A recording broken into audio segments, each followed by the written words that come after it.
Uh-oh. Did you notice that I have a green shirt on? Is that bad? Let's see what happens. Harry lay awake for hours that night. Through a gap in the curtains around his four-poster, he watched snow starting to drip past the tower window and wondered, could he be a descendant of Salazar Slytherin? He didn't know anything about his father's family, after all. The Dursleys had always forbidden questions about his wizarding relatives. Quietly, Harry tried to say something in Parseltongue. The words wouldn't come. It seemed he had to be face to face with a snake to do it. But I'm in Gryffindor, Harry thought. The Sorting Hat wouldn't have put me here if I had Slytherin blood. Ah, sadly, said a nasty little voice in his brain, but the Sorting Hat wanted to put you in Slytherin, don't you remember? Harry turned over. He'd see Justin the next day in herbology, and he'd explain that he'd been calling the snake off, not egging it on, which, he thought angrily, pummeling his pillow, any fool should have realized. By next morning, however, the snow that had begun in the night had turned into a blizzard so thick that the last herbology lesson of the term was cancelled.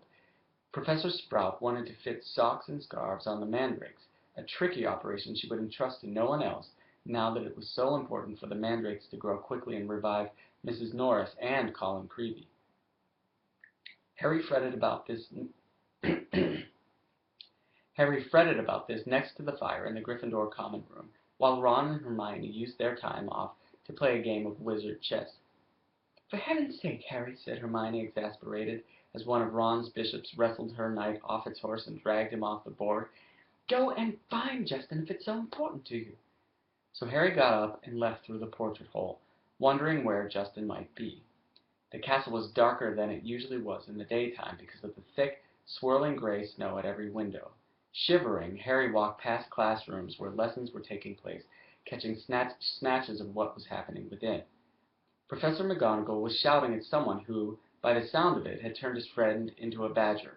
Resisting the urge to take a look, Harry walked on by, thinking that Justin might be using his free time to catch up on some work and deciding to check the library first. A group of the Hufflepuffs who should have been in herbology were indeed sitting at the back of the library, but they didn't seem to be working. Between the long lines of high bookshelves, Harry could see that their heads were close together, and they were having what looked like an absorbing conversation. He couldn't see whether Justin was among them.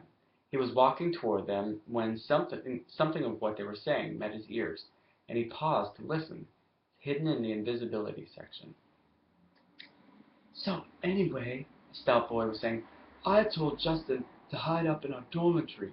I mean to say, if Potter's marked him down as his next victim, it's best if he keeps a low profile for a while.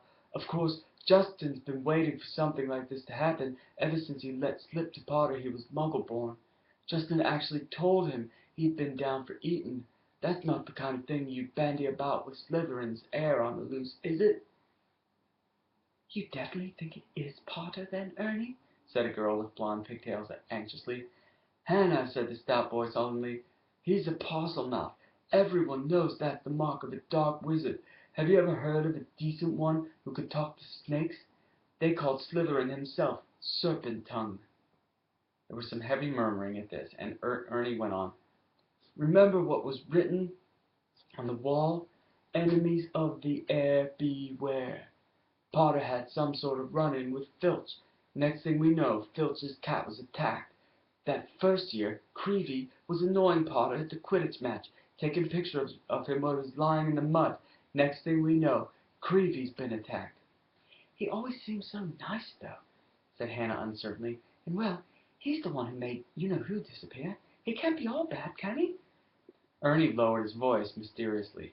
The Hufflepuffs bent closer, and Harry edged nearer so that he could catch Ernie's words. "No one knows how he survived the attack by you-know-who. I mean to say, he was only a baby when it happened. He should have been blasted into smithereens. Only a really powerful dark wizard could have survived a curse like that." He dropped his voice until it was barely more than a whisper, and said, "That's probably why you-know-who wants to kill him in the first place. Didn't want another Dark Lord competing with him. I wonder what other powers Potter's been hiding."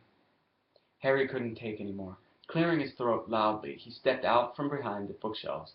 If he hadn't been feeling so angry, he would have found the sight that greeted him funny. Every one of the Hufflepuffs looked as though they had been petrified by the sight of him, and the color was draining out of Ernie's face. "Hello," said Harry. "I'm looking for Justin Finch Fletchley." The Hufflepuffs' worst fears had been clearly confirmed. They all looked fearfully at Ernie. "What do you want with him?" said Ernie in a quavering voice. "I wanted to tell him what really happened with the snake in the dueling club." Ernie bit his white lips, and then, taking a deep breath, said, "We were all there. We saw what happened." "Then you noticed that after I spoke to it, the snake backed off," said Harry. "All I saw," said Ernie stubbornly, though he was trembling as he spoke, "was you speaking Parseltongue and chasing the snake towards Justin." "I didn't chase it at him," Harry said, his voice shaking with anger. "I didn't even touch him. It didn't even touch him." "It was a near miss," said Ernie. "And in case you're getting ideas," he added hastily, "I might tell you that you could trace my family back through 9 generations of witches and warlocks, and my blood's as pure as anyone's, so—" "I don't care what sort of blood you've got," said Harry fiercely. "Why would I want to attack Muggleborns?" "I've heard you hate those Muggles you live with," said Ernie swiftly.